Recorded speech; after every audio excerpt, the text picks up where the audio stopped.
Acara ini dipersembahkan oleh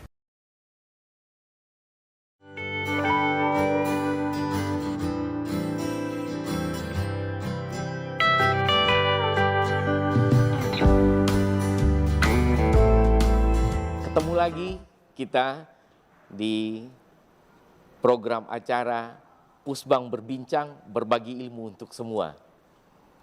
Kawan-kawan insan pertanahan dan ruang, kita kali ini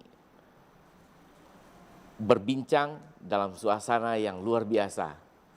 Perbincangan kita kali ini adalah kolaborasi antara Kanwil BPN Jawa Tengah, World Bank, Pusbang SKATP Kementerian ATR BPN, kita bersama Pak Dwi, Bapak Dwi Purnama, Sarjana Hukum, Magister Kenotariatan, ya. Beliau adalah Kakanwil BPN Provinsi Jawa Tengah. Beliau adalah senior di Kementerian ATR BPN. Udah sangat senior banget ya Pak Dwi ya. Cukup lah. Cukup. Ya. Kawan-kawan insan pertahanan dan ruang, kita tidak menyia-nyiakan waktu kita bercerita dengan Pak Dwi.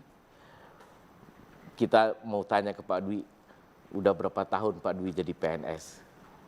Ya, terima kasih. Sebelumnya mungkin kami sampaikan terima kasih ke Dr. Adian terkait dengan Kepala Pusat PPS Pusbang SKTP. ya, terkait untuk berbagi pengalaman sebetulnya. Kalau dirasa pengalaman, saya kira saya itu masuk di tahun 91. Sekarang sudah 2024 ya. 23 tahun.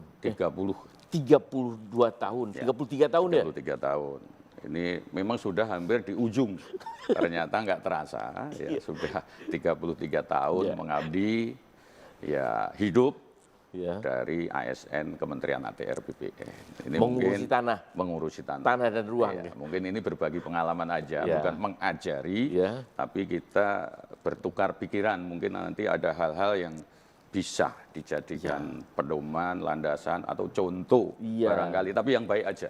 Kalau yang jelek-jelek jangan. Pak Dwi bisa cerita, pertama kali Pak Dwi diangkat, diterbitkan SK Pak Dwi, apakah itu memang keinginan Pak Dwi?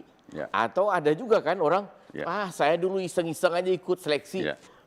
Apa accident ya? Mungkin bisa cerita Pak Dwi ya? Jadi gini, jadi pada saat itu, saya itu... Tahun 91 ya? 91 itu saya nggak tahu BPN, waktu itu Badan Pertanahan Nasional kan. Ini menarik kan ya? Ini saya nggak tahu apa itu BPN kan gitu kan. Nah pada saat itu ada temen yang habis keterima di BPN, kira-kira angkatan 89, satu kampus, kemudian datang, coba aja ngamar ke BPN. BPN itu apa? Nah, kebetulan pada saat itu ijazah saya itu belum keluar Pak. Nah akhirnya katanya bisa kok ngelamar pakai surat keterangan lulus. Nah ini kan, akhirnya setelah itu saya mencari surat itu keterangan. Itu tahun 91? 91, cari keterangan lulus, akhirnya melamar. Waktu lamaran itu mungkin ya karena sudah takdir kali ya. Nggak ada jalannya ya. Nah, jalannya. Waktu lamaran itu nggak ada foto. Jadi saya ngelamar aja dengan surat keterangan, akhirnya dipanggil untuk tes. Nah kebetulan tes waktu itu, ya alhamdulillah diterima. Tesnya di mana waktu itu? Waktu itu tesnya di Jakarta, di kampus ini Pak, apa ya, yang Depdagri itu loh. Dengan bekal surat keterangan lulus? Keterangan lulus. Jadi pada saat itu tes, terus pada saat dipanggil, itu ya tes saja. Nah setelah tes seharian, alhamdulillah diumumkan lulus, suruh melengkapi. Malah justru di panggilan tes itu, di kartunya masuk, harap ditempel foto. Karena saya nggak ngirim foto. Begitu? Iya, waktu lamaran itu nggak ada foto saya. Ya. Oh jadi ada catatan penitia ya? Ada catatan dari penitia, harap ditempel foto. Kan. Dan pakai surat keterangan lulus lagi. Dan pada saat diumumkan, saya juga belum wisuda. Belum wisuda. Nah, setelah keterima, kita ngelengkapi, kemudian terima, suruh melengkapi, ada waktu, saya wisuda. Sehingga dapatlah ijazah itu. Baru kita ngelamar, mengajukan. Pada saat itu sebetulnya saya juga ngelamar, kalau waktu itu kan di swasta juga. Kebetulan waktu itu keterima juga di swasta, di ekspedisi muatan kapal laut MKL, salah satu badan usaha swasta waktu Tapi itu. Pak Dwi pilih BPN. Nah, ya itu sebetulnya dari orang tua, karena orang tua itu pegawai negeri juga, seorang guru SD, udahlah ngabdi aja di pegawai negeri. Sebetulnya waktu itu pilihan antara gaji terutama. Gaji 91 itu kalau nggak salah saya nerima itu 80.000 CPNS. Sedangkan pada saat itu kalau swasta kita sudah nerima 400.000. Tapi harga emas tahun 91 itu kira-kira berapa? Ya 2000-an mungkin ya.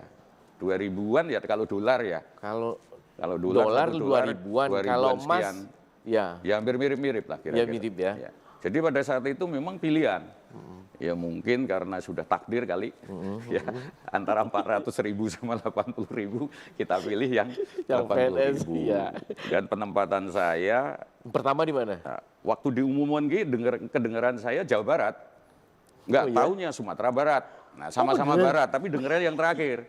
Iya. Waduh di Jawa kan gitu. Ternyata di Sumatera Barat. Di Sumatera Barat, sama-sama Barat kan, Jawa Barat, Papua Papua Barat. Di mana Barat. itu? Di kota kabupaten mana? Di Padang, di Kanwil. Itu tahun 91, disitulah saya meniti karir 8 tahun. Ya, di Sumatera Barat, di Kanwil. Di Kanwil. Golongan 3A. 3A, ya sampai 3B lah. 3B ya kalau iya, kalau 8 tahun udah 3B dong. 8 tahun. 8 tahun 2 kali naik pangkat dong ya. Iya, hampir 3C lah kira-kira. Ya, 3C baru ya. Ternyata suka. Masih bujangan itu? 2 tahun bujang, Pak. Ya, 2 tahun bujang. Setelah itu, wah kok begini? Ya enak kalau ada yang masakin kira-kira. Sehingga saya 93 nikah. Lah, gitu, bawa dong istrinya ke Padang. Bawa ke sana untuk mendampingi. Lah ini kan. Itu perjuangan masa sulit lah kira-kira. Karir saya 8 tahun di sana, kemudian kita minta mutasi pindah. Akhirnya 98 saya ke Jawa Tengah. Jawa Tengah, setelah Jawa Tengah ke Jawa Tengah jawaban atau apa? Eselon 3? Oh, belum. Saya waktu itu nggak laku Pak di eselon Pak. Oh gitu? Nggak laku saya di eselon. Jadi staff terus ya? Staff terus 8 tahun. Setelah Jawa Tengah kemana lagi? Di Jawa Tengah sempat staff. Jadi kalau dulu kan ada jabatan kasubsi ya. Ya, eselon 5. Kalau sekarang KKS itu. Iya. Setelah itu? Saya langsung masuk ke Kanwil. Staff lagi. Jadi staff saya di sana itu di pengadaan tanah. Ya, di berapa Padang, tahun? 8 tahun. Nggak pindah-pindah saya. Oh, yang di Padang? Di Padang 8 tahun. Masuk Jawa Tengah, masuk staf sengketa. 2 tahun. Setelah 2 tahun ya. Artinya begini, kita memang perjalanan karir itu kayak sudah ditentukan yang kuasa. Walaupun upaya perjuangan itu ya harus ada. Artinya integritas mungkin kita ikhlas ya. Ya alhamdulillah saya di Jawa Tengah dipercaya waktu itu sama Pak Kakanwil. Saya nggak melalui kasubsi. Langsung dari Kanwil saya langsung diberi jabatan mungkin juga Kabid dari menteri enggak Pak. Kasih Pak. Kasih eselon 4 ya. Eselon 4. Setelah dari Kanwil saya tahun 2000 diangkat. Berapa tahun di Jawa Tengah? 2 tahun Kanwil, setelah itu terus pindah ke sebelah Pak. Kota Semarang. Oh, Kota Semarang. Ya, di Kantah. Jalan aja. Nah, di Kantah ya. Dikasih waktu itu kasihnya masih kasih PH kasih 2. Kasih 2 sekarang lah ya. Itu 2006. Ya. Itu 2002 itu masih kasih hak atas tanah. Sana 4 tahun. Di kota itu 4 tahun, kira-kira 2006 perubahan struktur organisasi. Ya sekarang terus jadi PHP, terus menjadi itu kan, ada berapa itu, ada 7 tusi ya. 7 tusi itu. Kemudian dari situ 4 tahun saya pindah lagi ke Kabupaten Semarang. Di sana dari Kabupaten Semarang, sana saya 3 tahun mungkin. 3 tahun terus pindah ke Surakarta. Jadi kasih lagi. Nah, berapa tahun di Surakarta? Hampir 3 tahun juga. Setelah itu? Setelah itu baru ditarik Jakarta jadi eselon 3 Kasubdit. Alhamdulillah. Tahun berapa itu Pak Dwi? Tahun sekitar 2011. 2011. Dari 2011 Pak Dwi lulus uji kompetensi eselon 2 tahun berapa? Uji eselon, ini yang nasibnya nggak bagus. Jadi ini cerita aja. Jadi gini, pada saat di Kanwil saya kasih itu sebetulnya udah waktu itu ada istilah adum ya. Adum itu untuk jabatan kasih, untuk eselon 3 itu adumlah saya nggak ngalami, saya langsung spama. Spama itu untuk ke eselon 3. Eselon 3 ya. Ternyata saya 2000 berapa ya? 2001 atau 2002 lupa, saya tugas Sepama. Tapi nggak jadi juga eselon 3. Oh iya, nah, pindah lagi ke Kasih, kota. Oh gitu? Ya, Kasih lagi. Di kota Semarang lagi? 4 tahun, tambah 3 tahun lagi di Kabupaten Semarang. Tambah 3 tahun lagi di Surakarta. Terus baru berhasil naik ke eselon 3. Eselon 3. Jadi selang di kementerian, di kementerian di Jakarta. Ya, di Kasubdit dong. Kasubdit itu pendaftaran. Jadi kalau kita bicara tentang KRS sekarang ya. Jadi sejak KRS saya lulus Sepama itu baru jabat eselon 3 itu hampir berapa itu? 4 tahun, 3 tahun, 11 tahun. 11 tahun setelah pendidikan itu baru. Kasubdit berapa tahun Pak Dwi? Kasubdit saya enggak begitu lama, kira-kira entah 18 bulan atau 20 bulan. Nah, ini menarik ini. Nah, jadi itu, kita stop di sini dulu. Nanti kita minta Pak Dwi bercerita seperti apa perjalanan karir Pak Dwi sehingga Pak Dwi dipercaya untuk menduduki posisi pimpinan tinggi di Kementerian ATR BPN sampai sekarang.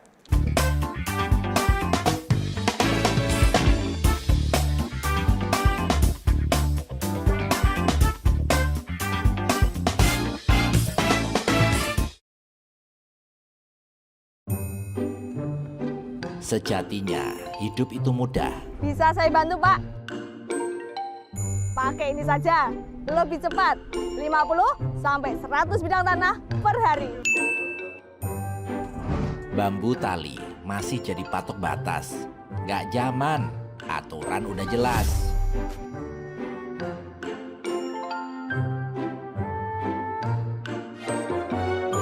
Males antre urusan sertifikat. Sudah tahu yang cepat dan tepat. Melalui PTSL partisipasi masyarakat saja, Pak, lebih mudah dan cepat. Atau Bapak bisa melalui petugas Puldatan di wilayah Bapak. Kerja nyata, bukan janji semata. Pagi sampai malam kami kerja. Libur pun tetap siaga. Apalagi yang Anda tunggu? Segera buat sertifikat tanahmu, miliki kepastian hakmu. Kami tunggu.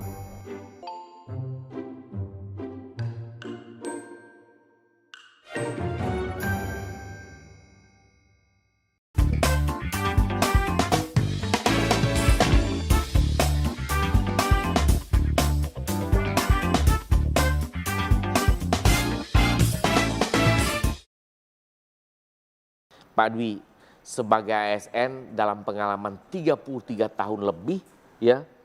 Di bidang pertanahan di Kementerian Agraria Tata Ruang ATR BPN, apa yang Pak Dwi ingin ceritakan ke junior-junior kita ini?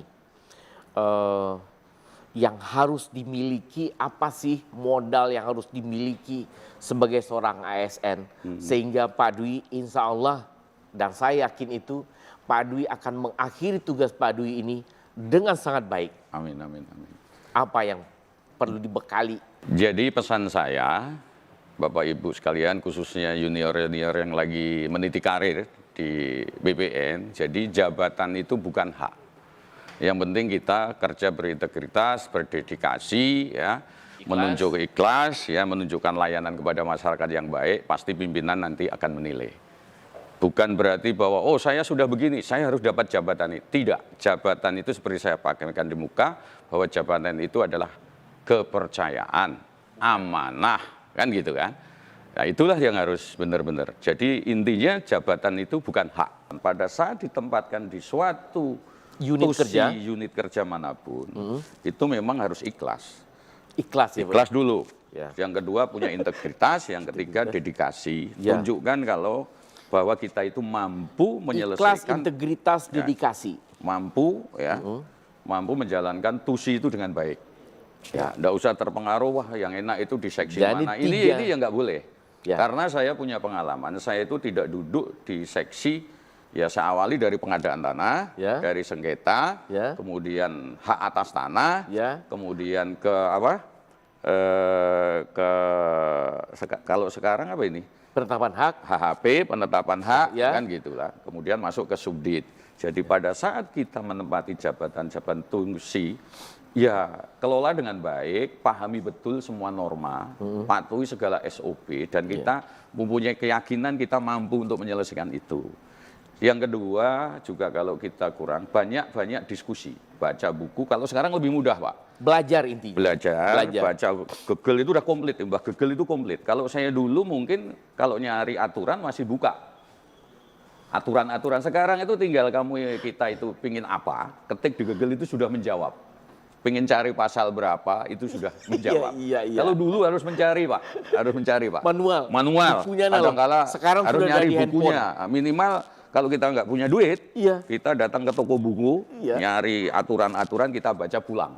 Ya. Kan gitu. Kalau sekarang ada HP, sekarang akan lebih, ada tablet, lebih cepat sebetulnya dalam mencari mungkin norma-norma hukum atau norma-norma aturan yang dikelola oleh BPN itu akan lebih cepat. Oke Pak Dwi, ya itu kota kuncinya. Ada 3 tadi Pak Dwi, ikhlas, integritas, dedikasi. Dedikasi.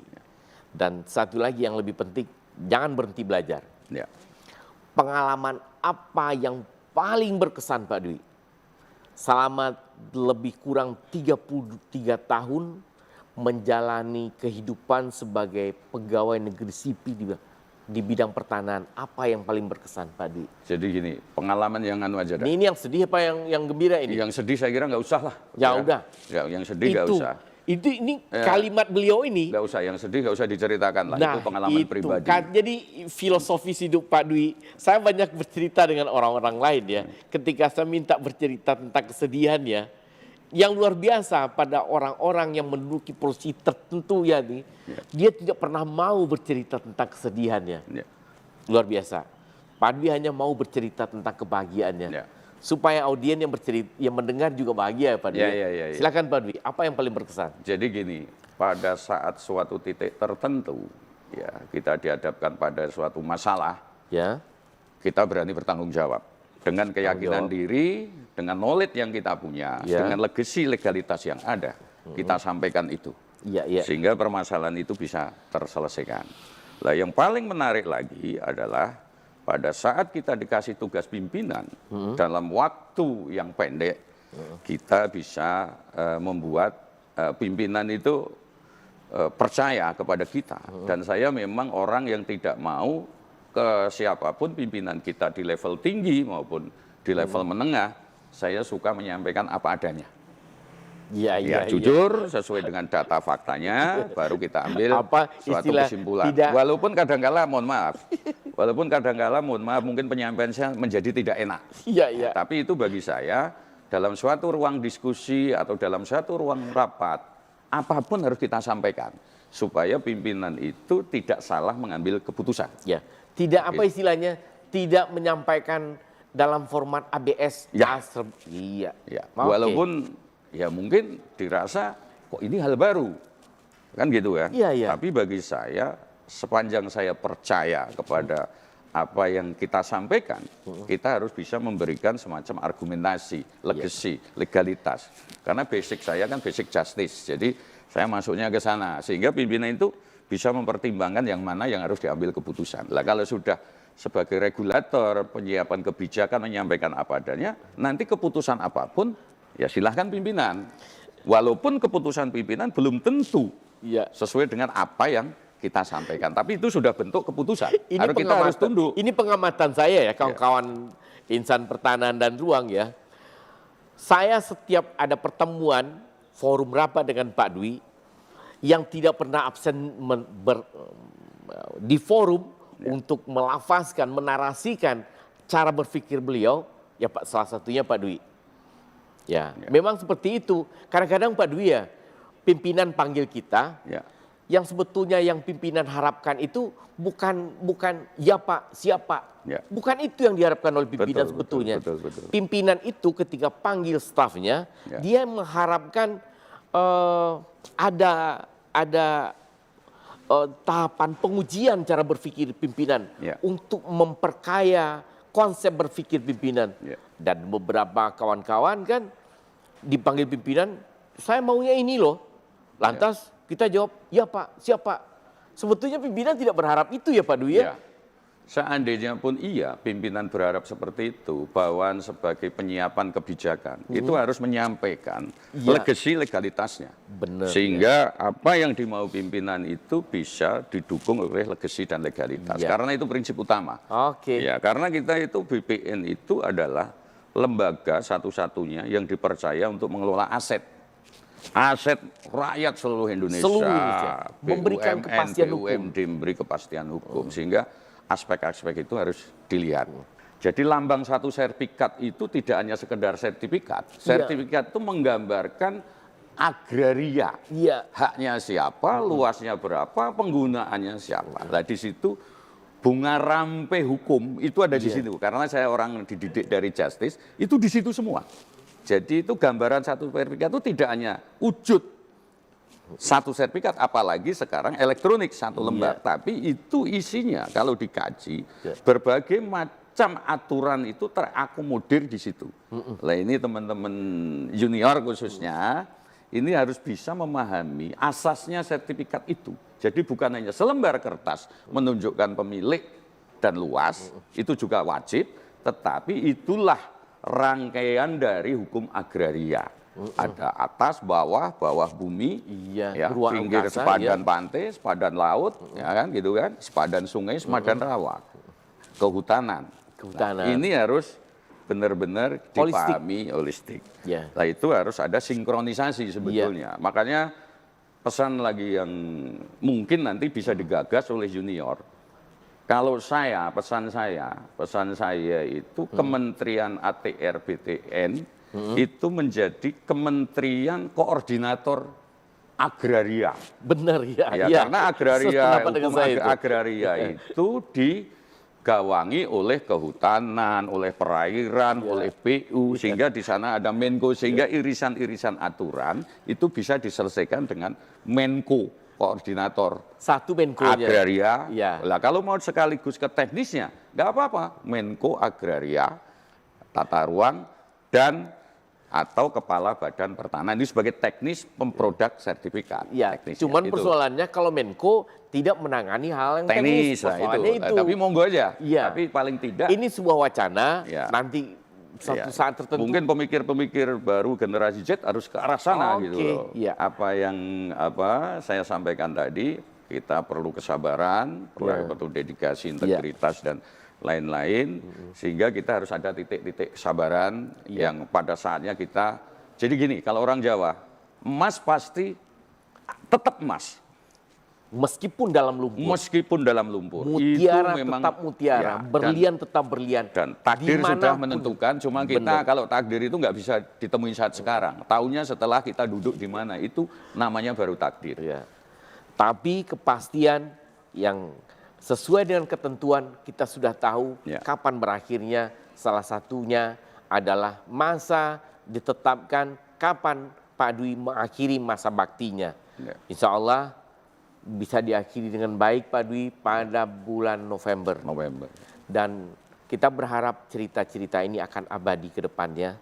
Apa yang disampaikan oleh Pak Dwi bisa diulang dengar lagi, bisa diulang pandang lagi, dimanapun, kapanpun, dan oleh siapapun. Demikian sesi kita kali ini dalam Pusbang Berbincang, berbagi ilmu untuk semua.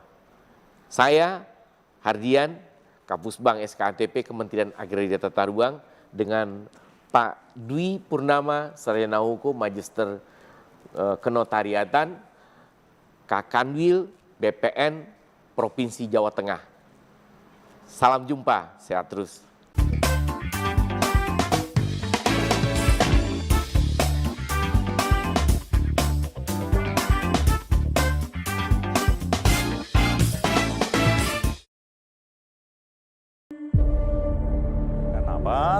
Di ATR BPN ini khususnya kita juga bersinergi kolaborasi antara ATR BPN dengan aparat penegak hukum, kepolisian dan kejaksaan, pemerintah daerah, kemudian badan peradilan, kemudian dengan TNI. Ya, semangat kita gebuk.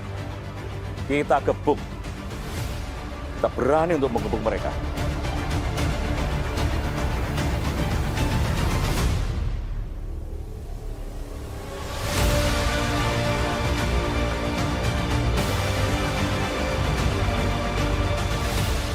menata asa, mewujudkan atas apa yang menjadi haknya. Bentang tanah terpetakan.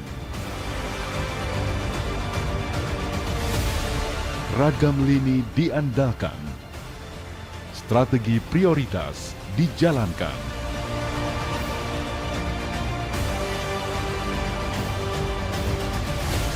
Coba mengambil peran. Inilah kami, Puldatan, pengumpul data pertanahan.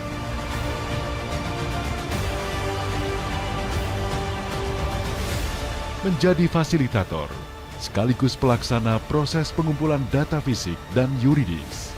Itu tugas kami. Terseleksi dan terlatih. 6 hingga 10 anggota tidak bekerja sendiri. Bersinergi antar lini, maksimalkan fungsi, dan berhenti sampai target terlampaui. Tak ada kata ringan. 2 tahun ke depan adalah sebuah perjalanan. Bergerak bersama. Sertifikasi tanah di tahun 2025. Kami yakin tuntas terlaksana. Puldatan hebat menghasilkan peta yang akurat dan alat bukti yang kuat agar masyarakat memperoleh sertifikat.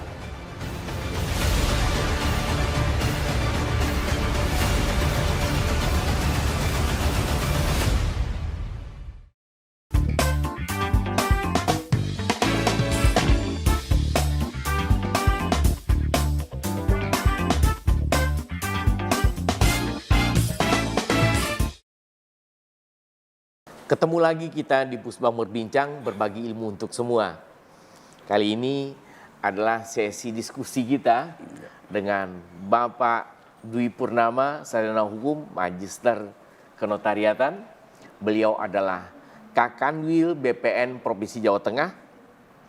Kalau beberapa waktu yang lalu kita bercerita tentang hal-hal personal yang beliau jalani selama masa beliau mengabdi sebagai pegawai negeri sipil. Kali ini kita akan berdiskusi dengan Pak Dwi Purnama tentang hal-hal yang teknis.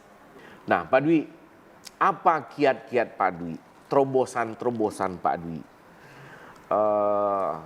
konsep-konsep baru yang kedepannya mungkin akan menjadi, ya tentu saja akan menjadi rujukan bagi kawan-kawan di seluruh Indonesia terkait kegiatan-kegiatan strategis kita di kementerian seperti PTSL sejak tahun berapa Pak Dwi?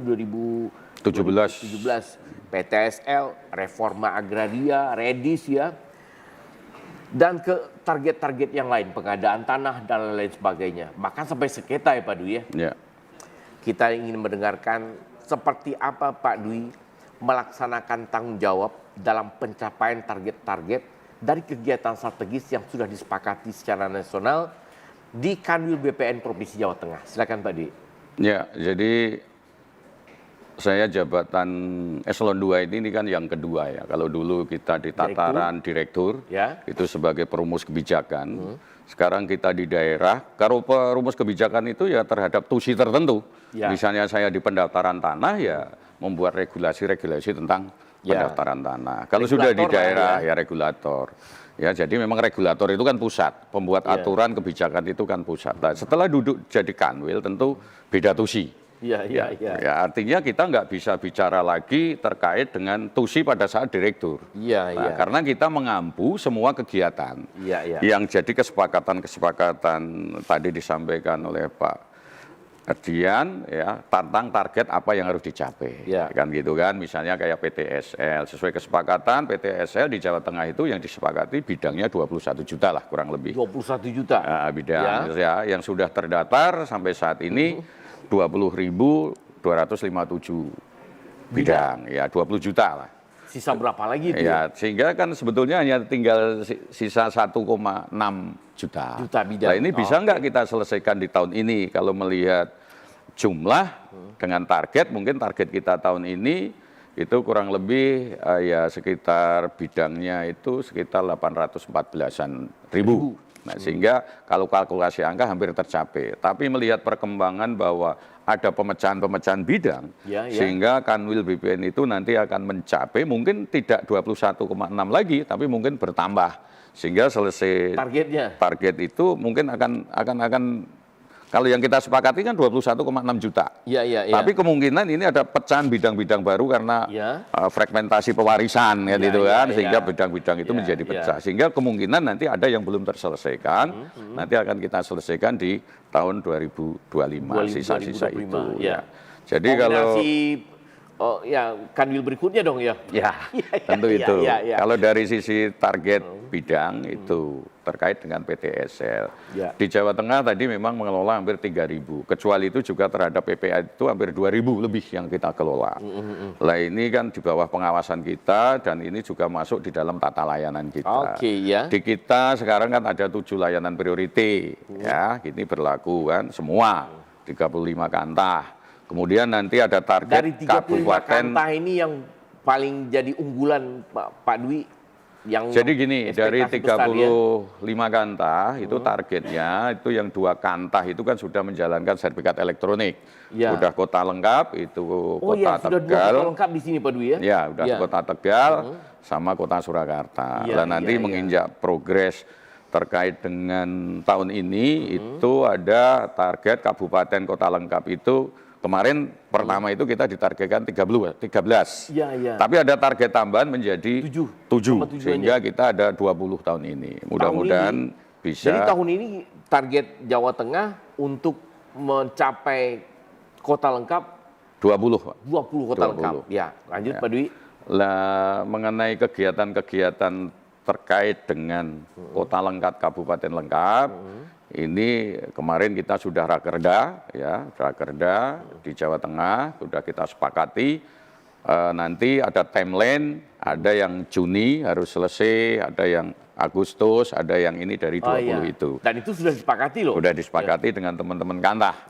Itu tentu terkait juga dengan pembiayaan dari pusat. Dan Pak Dwi dan kawan-kawan di Jawa Tengah optimis itu tercapai. Insya Allah kita tetap itu. Nah, kemudian kami juga di dalam menjalankan pelaksanaan ini memang selalu saya tanamkan kalau ada masalah, permasalahan, diskusikan secara intern. Jadi sering, jadi sejak saya kasih pun kalau ada permasalahan saya tentu harus koordinasi dengan intern. Ya, kalau intern nggak selesai ada perlu kebijakan dari ekstern, ya ekstern juga harus kita gandeng. Contoh PTSL misalnya. Keberhasilan PTSL itu tidak hanya di BPN sendiri. Ya, karena instrumen atau dokumen itu kita perlukan dari instansi lain. Perlu jadi dukungan. Ya, jadi gini, Pak.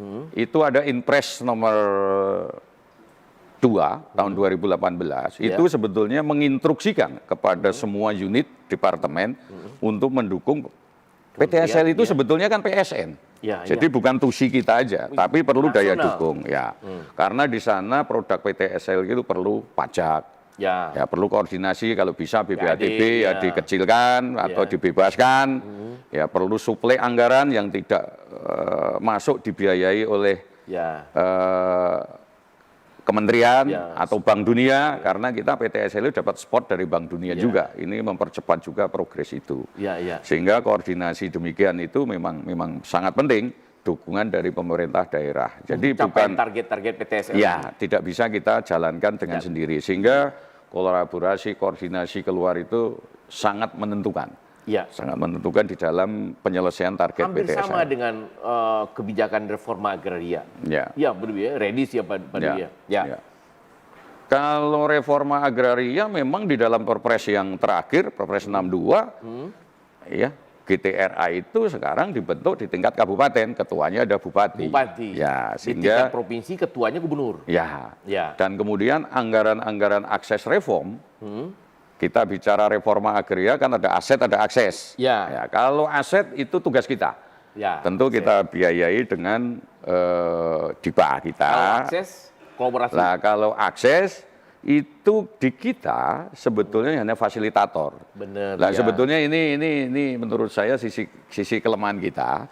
Sisi kelemahan kita ya karena hanya sebagai fasilitator, mengkoordinir, mengini, tapi dari sisi anggaran memang kita nggak tersedia. Mungkin kegiatan akses terkait kegiatan UMKM, peternakan, pertanian itu memang nggak ada di tusi kita. Lah mungkin ini kita terkait dengan reforma agraria itu harus menggandeng memang benar-benar dari pemerintah daerah. Kalau bisa lah itu daerah setiap bupati menganggarkan untuk akses. Lah asetnya yang kita yang menyelesaikan, tapi ini bentuk dari kolaborasi. Gitu. Dan bukan berarti juga kita karena itu bukan domain kita, kita meninggalkan kesepakatan yang sudah kita capai secara bersama-sama dalam tim GTRA ini ya Pak Dwi ya. Nah lanjut Pak Dwi, setelah GTRA apalagi kegiatan-kegiatan yang sudah ditargetkan secara nasional dan Pak Dwi dan tim yang jumlahnya 3.900 lebih tadi laksanakan di Jawa Tengah ini.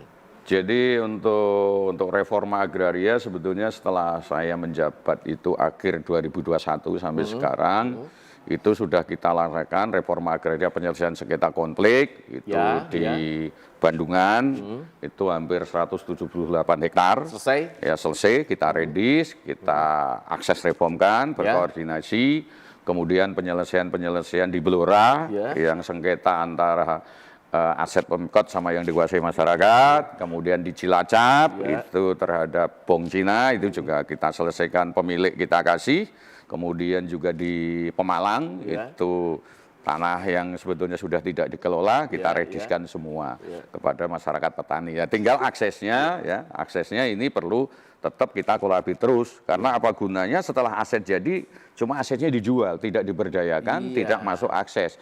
Dan nanti setiap waktu kita redis terus setelah hasil redis dijual kan itu kan kasihan itu.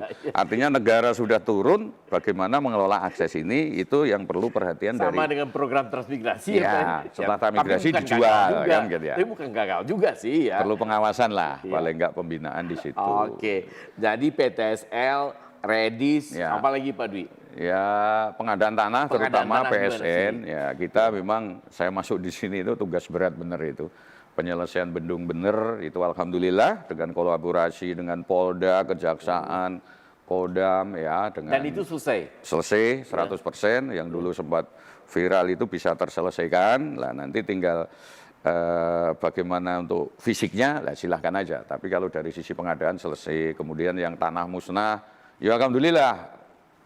Pelan tapi pasti ada target tertentu yang selesai karena ada beberapa regulasi yang memang harus disesuaikan. Kalau PSN yang fisik di Jawa Tengah apa? Banyak kali ya? Jalan tol Bendungan itu. Yang paling banyak jalan tol Bendungan yang sekarang kita anukan. Kawan-kawan insan pertahanan dan ruang, saya melihat ekspresi Pak Dwi setiap dia cerita tentang capaian target itu, ada kepuasan gitu loh. Atau penangan saya aja. Dengan yakin itu tercapai, itu tercapai, itu tercapai. Jadi kita semua melihat ketika apa yang sudah dibebani jadi tanggung jawab kita semua, dan targetnya tercapai, enak ya sampai ini Pak Dwi ya? Ya begini Pak, kita tetap upaya. Kadang-kala begini, regulasi itu belum mendukung. Artinya harus kita cari jalan keluarannya, ya gitu. Sampai mundur perpres, muncul ini kan regulasi di dalam pengadaan tanah. Jadi Pak Dwi memformulasikan kebijakan lokal juga dong di sini. Oh iya. Terkait dengan tanah musnah itu kita meregulasi pada saat saya jadi Kakanwil. Dan itu dibenarkan secara yuridis sepanjang tidak bertentangan dengan regulasi di atasnya gitu Pak. Iya. Oke. Artinya kan gini Pak, integritas itu sebetulnya kan esensi filosofi dari kepedulian kita. Oke. Kalau kita layanan pertanahan, hak masyarakat ya kepedulian kita terhadap hak-hak yang ada dalam masyarakat. Kalau memang itu ada legalitas, ya itu harus kita selesaikan. Kalau belum ada regulasi, ya kita sampaikan sehingga nanti muncullah legalitas untuk menyelesaikan itu. Sehingga apa yang kita lakukan memang sesuai dengan aturan apa yang digariskan di dalam peraturan perundang-undangan. Pak Dwi menarik sekali. Terakhir ini Pak Dwi ya. Hal yang ironis sekali. Orang berpikir kita di BPN ini Pak Dwi ya melaksanakan pekerjaan dengan enjoy segala macam. Dan saya secara personal atau jangan-jangan saya yang salah Pak Dwi ya. Iya. Kurang terdengar gaungnya keluar kalau kita itu menghadapi persoalan-persoalan yang satu sisi sangat sulit. Ya. Dan ironis sekali beberapa kawan-kawan kita dalam melaksanakan pekerjaan, tugas dan tanggung jawab sebagai personil BPN menghadapi persoalan hukum. Ya. Terlepas dari dia benar atau tidak di peradilan, ya dalam tanda kutip Pak Dwi ya, apa yang Pak Dwi gagas ya, yang Pak Dwi pikirkan terkait kawan-kawan kita yang menghadapi persoalan hukum ini Pak Dwi? Sebagai senior, Pak Dwi mau pesan apa atau gagasan apa yang Pak Dwi ingin wujudkan? Ya, terima kasih. Jadi sebelum ke situ mungkin saya selaku pimpinan Jawa Tengah yang hampir 3 tahun. 3 tahun ya. Yang mendekati purna tugas, ternyata usia itu nggak boleh ditawarkan gitu. Selesai juga gitu. Pensiun itu pasti. Pensiun itu pasti. Ya. Saya berterima kasih ya selama ini kepada teman-teman seluruh ASN, PPNPM, P3K, terutama kepada kepala kantor, pelaksana di daerah, juga kepada Kabid ini sebagai pengawas ya, Kabid, Kabakti-U yang ya kita cukup sebetulnya bukan target saya untuk memperoleh penghargaan, tapi penghargaan itu adalah bagian dari kesuksesan. Ya, yang kita kejar, yang kita kejar adalah bagaimana menyelesaikan suatu target sehingga dia tidak menyalahi aturan, semua ketentuan, tapi kita di akhir waktu mendapat penghargaan. Apa bisa Pak Dwi sebutkan apa sih? Ya, jadi penghargaan itu bukan target utama. Target utama itu penyelesaian pekerjaan. Ini stimulus buat kawan-kawan yang lain. Apa yang Pak Dwi lakukan dan Pak Dwi menilai itu sampai target dan secara di dalam skala organisasi diakui gitu loh. Pengakuan terhadap pekerjaan, keberhasilan Pak Dwi kan tentu dalam bentuk reward, penghargaan. Boleh Pak Dwi cerita apa sih penghargaan? Kita sebetulnya kalau penghargaan itu makanya selalu saya tempelkan di depan ruang masuk Kakanwil. Itu jumlah penghargaan itu ada kalau nanti Bapak lihat ya. Nanti saya lihat. Di 2022 kita malah dapat penghargaan organisasi pelaksana manajemen ASN terbaik 2022. Terbaik. Dari Kementerian ATR ya. Terbaik 1 mitra pensertifikatan tanah wakaf dari BWI. Banyak lagi di 2023 penghargaan pencapaian target terkait dengan penanganan mafia tanah. Ya, itu kita dapat juga 2023. Dari kementerian juga. Ya, terus dari 2024 yang sedang berjalan ini kemarin waktu raker itu. Oh iya, rakernas itu ya alhamdulillah kita berdiri sampai 3 kali. Juara 1 lagi. Ya, pelaksana pengadaan terbaik tanah dari Menteri ATR. Anggaran tertinggi, kemudian terkait KKPR. Oh iya, tata ruang juga ya. Terus kemudian terhadap kontribusi pengadaan tanah jalan tol. Itu beberapa ini, makanya tadi saya sampaikan terima kasih sekali dan kita selalu berkoordinasi terus, sekecil apapun kalau ada masalah diskusikan. Satu itu, yang kedua, memang seorang pemimpin, kepala kantor atau Kakanwil itu dirijen, bagaimana mengilustrasikan, menginstruksikan supaya musiknya itu jadi enak didengar. Artinya harmonis. Suatu kerja yang harmonis. Ini selalu saya tekankan, kayak PTSL itu saya evaluasinya, kalau sudah masuk triwulan kedua ini, saya setiap minggu. Setiap minggu itu kami share hasil itu evaluasinya ya terkait semua kegiatan ya termasuk PTSL capaiannya berapa tiap kantah, penyerapan ya, redis, pengadaan tanah, apa yang menjadi targetnya Pak Menteri AHY program 100 hari ini sedang kita kejar terkait pengadaan tanah. Mudah-mudahan ini insya Allah nanti tercapai. Ini kan berkat kerjasama dan koordinasi. Kemudian yang ketiga juga koordinasi dan kolaborasi dengan teman-teman dari penegak hukum. Nah, yang tadi ini itu ya dari kawan-kawan yang menghadapi persoalan hukum. Pak Dwi mewacanakan apa? Khususnya sebelum itu mungkin saya akan masuk ke penyelesaian PSN sama program PSN yang lain dengan World Bank, itu juga kami berterima kasih. Ya, World Bank tentunya di tahun 2022 kita itu dapat bantuan untuk membangun rehab gedung lah. Kira-kira sampai 2024 itu mungkin kita hampir Itu dari World Bank, Pak? Dari World Bank, ya. Itu yang sudah saya resmikan ini kurang lebih mungkin 13 ya. 13, terus kita dapat kurang lebih tahun ini mungkin 10 lagi.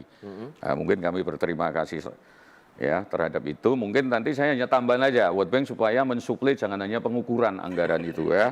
Masa anggaran World Bank hanya untuk fisik, yang untuk yuridisnya juga termasuk dibiayai kan gitu kan. Sehingga bisa sinkron gitu toh. Orang kan tidak hanya diukur aja tapi menyelesaikan SAT. Nah, terkait dengan penyelesaian PSN tol itu memang kita kolaborasi dengan teman-teman APH ya di dalam terjadi permasalahan-permasalahan selalu Pemda juga kolaborasi harus jadi satu karena PSN Bendungan, Bendung Bener, sekarang Bendung Jeragung ini juga banyak hal-hal yang harus kita sinkronkan. Nah, kemudian mungkin terkait dengan kawan yang tadi yang menghadapi persoalan hukum. Nah, kawan yang menghadapi persoalan hukum ini memang setelah saya cermati selama saya di sini sebetulnya kalau Jawa Tengah alhamdulillah tidak seberapa tapi ada. Kemarin yang baru putus itu kan terkait dengan pengadaan tanah tahun 2017 teman sampai 2020. Sebelum Pak Dwi di sini. Sebelum saya di sini kemarin ya disangkakan didakwa kemarin sudah putus. Dan kita terhukum ini harus kita eksekusi. Kita apa nanti banding apa enggak akan kita lagi dalam proses. Artinya begini Pak. Ini mungkin teman-teman khusus pengadaan tanah ada sesuatu ya terkait dengan apapun, suatu persepsi di dalam pelaksanaan pendaftaran tanah atau pemberian hak, itu ada satu persepsi dengan teman-teman aparat penyidik, pihak kejaksaan, bisa kepolisian. Benar, satu persepsi. Karena irisan kita, seperti yang saya sampaikan di podcast sebelumnya, bahwa kita itu rimbanya aturan hukum yang dikelola oleh agraria yang mengelola beda-beda. Contoh irisan pengadaan tanah dengan kawasan hutan. Ini harus tegas bagaimana terhadap hal-hal yang beririsan ini harus kita selesaikan. Mungkin one map policy. Ya, kalau one map policy itu bisa menyelesaikan, tapi kalau saya orang hukum, one map policy kalau skalanya beda kan tidak akan jadi one map. Itu aja catatannya. Tapi regulasi ini baik sepadan sungai, baik dengan kawasan hutan, ini harus duduk bersama dan satu pemahaman. Jangan muncul interpretasi persepsi yang berbeda sehingga masuk ke ranah pengadilan. Persepsi, pemahaman, interpretasi, pemaknaan harus sama semua ya Pak. Jangan sampai masuk ke pengadilan gitu loh Pak. Kalau sudah masuk pengadilan, bagaimana beban psikologis pelaksana ini seperti yang kita alami sekarang. Jadi menyatukan itu sehingga saya nextnya mungkin persepsi yang berbeda ini harus diselesaikan di tingkat pimpinan pusat antar kementerian dengan kepolisian dengan kejaksaan. Bisa nggak, Pak Dwi kebayang nggak ada proses penegakan hukum justice kolaboratif namanya? Yang di penyelesaian persoalan hukum di luar pengadilan, Pak Dwi mewacanakan itu nggak? Setuju nggak dengan itu?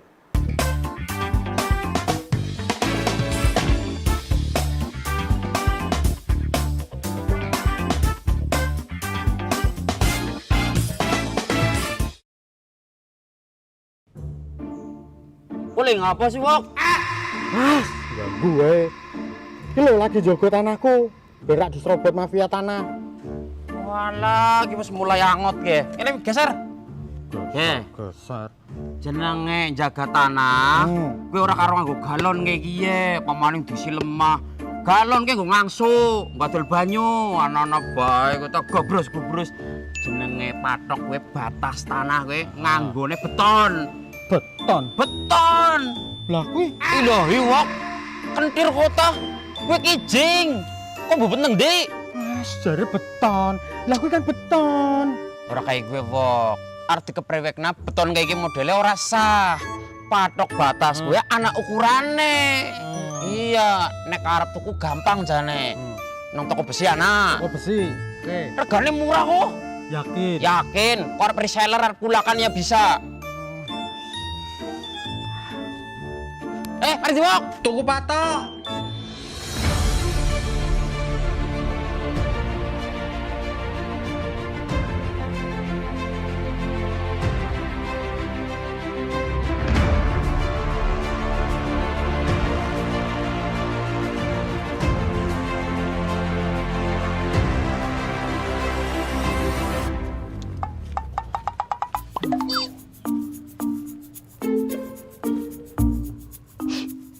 Pale, tanahku sing kae. Oh, ambah temen kok.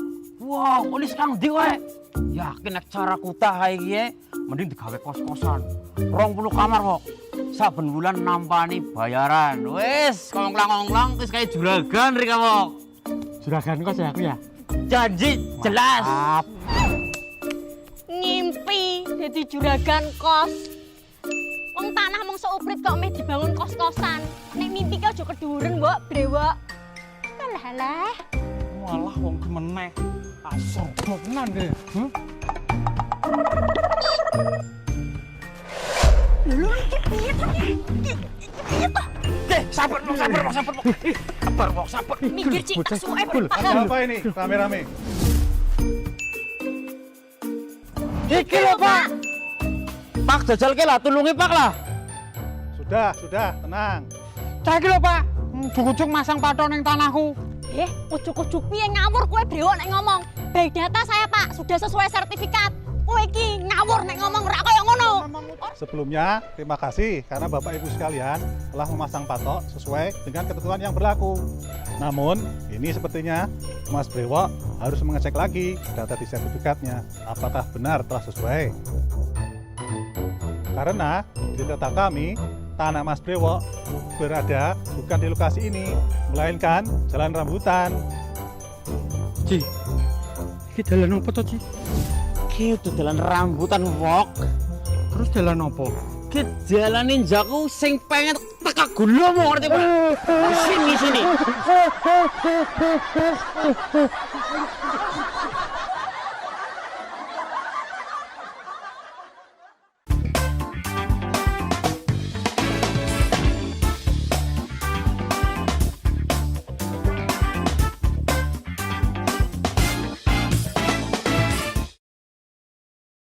Pak Dwi mewacanakan itu nggak? Setuju nggak dengan itu? Ya sebetulnya itu bisa-bisa juga. Tapi masalahnya Pak, kalau sudah jatuh ke pelaksanaan PSN, itu nggak bisa justice kolaboratif. Karena kita selalu, yang pengalaman saya menangani ini, kita disangka melakukan korupsi, padahal sebetulnya aturannya sudah jelas. Lah ini sebetulnya, hukum positif kita, aturan kita sudah ada. Teman-teman sudah melaksanakan sesuai dengan SOP. Tapi ya kalau sudah putusan hakim, ya mungkin suatu persepsi yang berbeda dengan teman-teman penyidik dengan hakim. Nah, kalau sudah putus hakim kan memang kita negara hukum. Jadi intinya penyamaan persepsi, pemaknaan, interpretasi terhadap regulasi dan kondisi-kondisi yang terjadi. Itu yang paling penting kita duduk bersama dulu. Yang harus segera itu mungkin saya ini hanya pesan aja kepada junior-junior untuk membuat regulasi terkait dengan persamaan persepsi tanah negara. Persepsi tanah negara itu sekarang kita sudah tidak mengenal domain fair clearing. Kita mengenal undang-undang tentang aset. Ya, tentang BMN itu Undang-Undang 1/2004. BUMN punya undang-undang sendiri. Tanah negara yang bagaimana yang dimaksud tanah negara itu sehingga kita persepsinya bisa sama bagaimana mengelola itu. Jangan sampai kita melaksanakan tapi justru disangkakan, diduga dan dihukum berdasarkan itu, tetapi kita sebetulnya sudah menjalankan hukum positif. Dan ujung-ujungnya ada kerugian negara di sana dan penuntutannya dengan tindak pidana. Itu satu tanah negara. Yang kedua terkait dengan sepadan sungai, sepadan pantai, sepadan danau. Supaya tidak menjadi batas semu, batas kawasan hutan, supaya jangan semu juga. Itu harus dilenditkan nanti dengan skala yang sama, supaya teman-teman pelaksana itu bisa lega gitu loh. Jangan memandang persepsi dari BPN, dari instansi lain memandang dari persepsi lain. Ini harus duduk supaya batas itu tidak imajiner, semu, itu harus tegas. Kemudian mungkin yang ketiga terkait dengan perlindungan hukum. Bagi teman-teman kita yang sedang menjalani pemeriksaan baik lidik, sidik maupun disangkakan, yang ditahan, yang sudah menjalani itu bagaimana? Ya paling tidak dengan melihat perkembangan teman-teman sekarang ya dalam ratusan loh di Indonesia sekarang. Di Indonesia itu banyak yang terkena kasus demikian. Paling tidak ada tim advokasi yang mendampingi. Mungkin kalau ada tim advokasi ya levelnya ya minimal eselon 2 lah. Jangan eselon 3 karena dia harus mampu mengorganisir.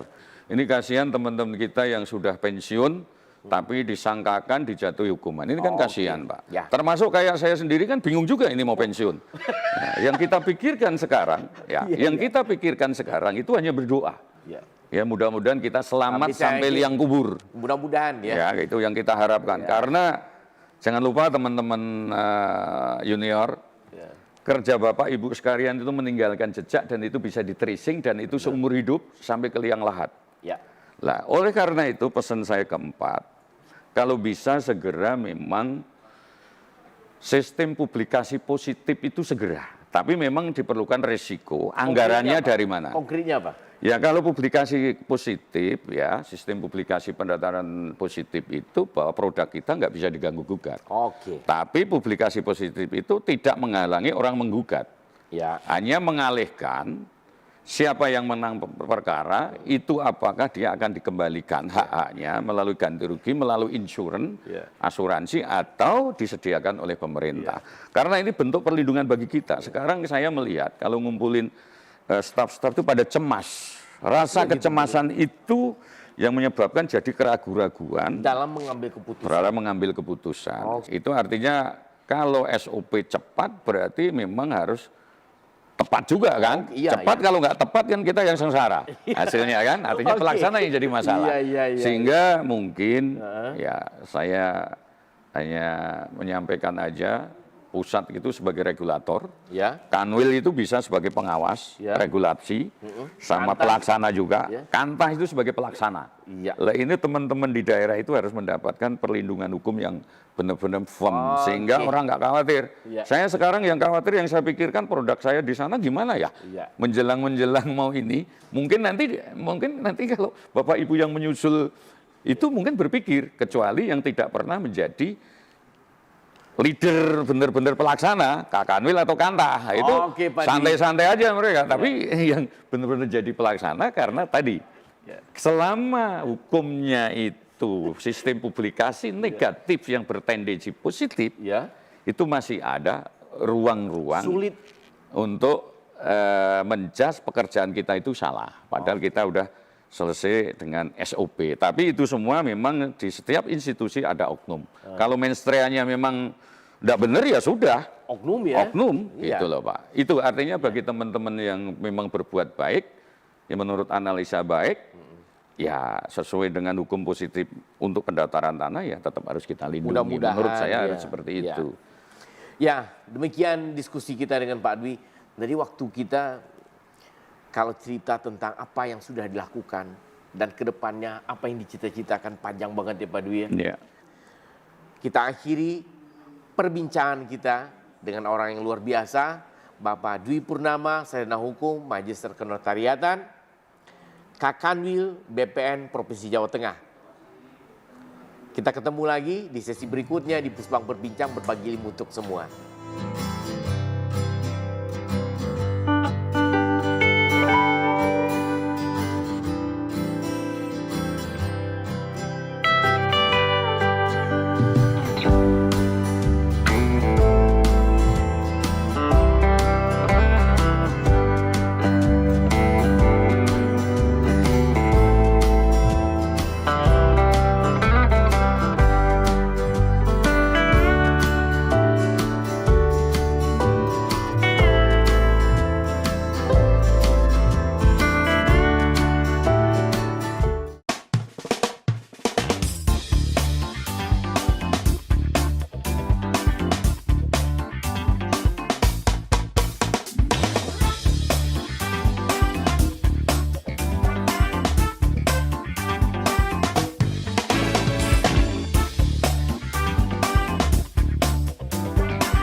Acara ini dipersembahkan oleh